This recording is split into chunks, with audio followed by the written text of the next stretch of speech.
Are there some people suffering from the long haul from Lyme molds that this would not be appropriate to do on? No, no. That's such a bold statement, but the answer is, and we get asked this by patients on our educational Zoom calls all the time. Is there anybody you wouldn't do this on? And I really think about it. But the answer is no.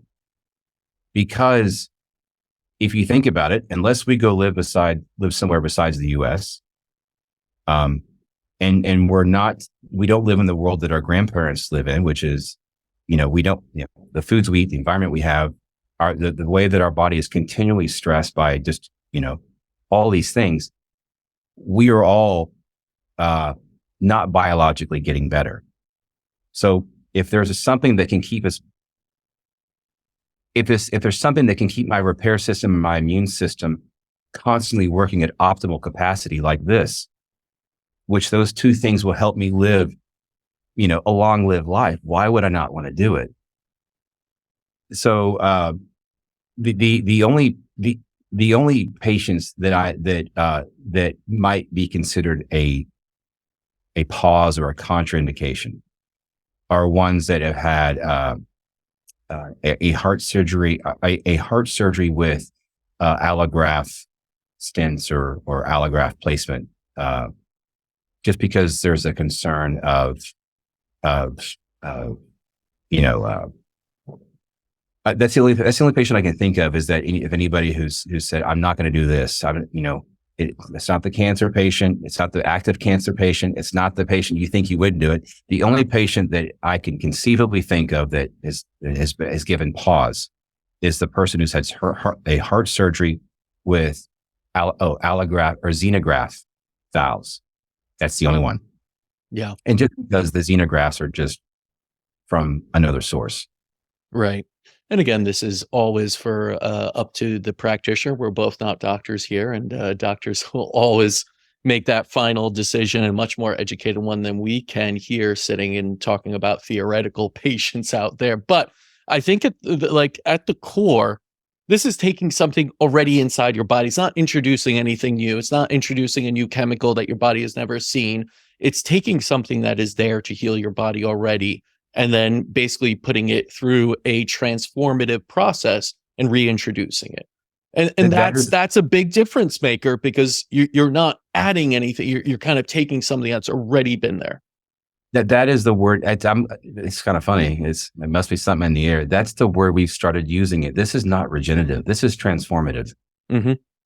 And it's funny you use that word. That's the word we've started to use with it. This is literally transformative. And I want to go back to, well, how? Because people always ask, well, how the blood was in me, why isn't it doing it to me? And I just to restate that concept, is because when we have these conditions and we're living with just chronic this and our body doesn't work, our body has learned to coexist and to deal with the problems. And with the way the body deals with these problems is it develops workarounds. So if my liver is being taxed, guess what? That slack is being picked up by other organs in the body. But that's not a recipe for long-term success, because eventually it's going to give away and the body will just shut them all down. So that is an example of, let's say your liver is being taxed, so your kidney starts picking up the slack. But those workarounds are not good. Again, when you take this out of the body and you put it back into the body, it's like the platelets and are seeing it for the first time. So they're able to say that, and we tell people, the body is the only thing that knows the order in which it broke you down, in which it chose to prioritize need, because you forced it. We forced it to prioritize need. And so when you take this out of the body and you put it back in, the platelets literally take a step back and say, oh, wow, not only am I seeing this for the first time. And so the example we always use is like, pretend you live in a moldy house. You don't know that it's moldy because you live there, but you go away for 2 weeks to the beach, you come back, and then you say, wow, this house stinks. That is immune recognition. That's immune recognition. And when you put this back into the body, that resets that immune recognition. It's like, wow, I see the entire picture here. you know what? These viruses are a problem. I got to get rid of these guys first. I got to do this liver second. I got to do this third. I know the patient walked in and complained about knee pain, but guess what? I've got to fix these 5 other things first for the knee to get better versus, what we do in conventional world is my knee hurts, give me something to inject into my knee. And guess what? The body knows that. It's the one, it already knows that the knee hurts, but it has to fix 5 other things, 3 other things for the knee to get better. And so when you do this and you allow it to systemically rework it out itself with the treatment, that's how we don't cause other problems in the body. But when we give a medication, right, you may have fixed the knee, but you caused another problem for the body for it to deal with. Yeah. It's a truly different approach than conventional medicine altogether, right?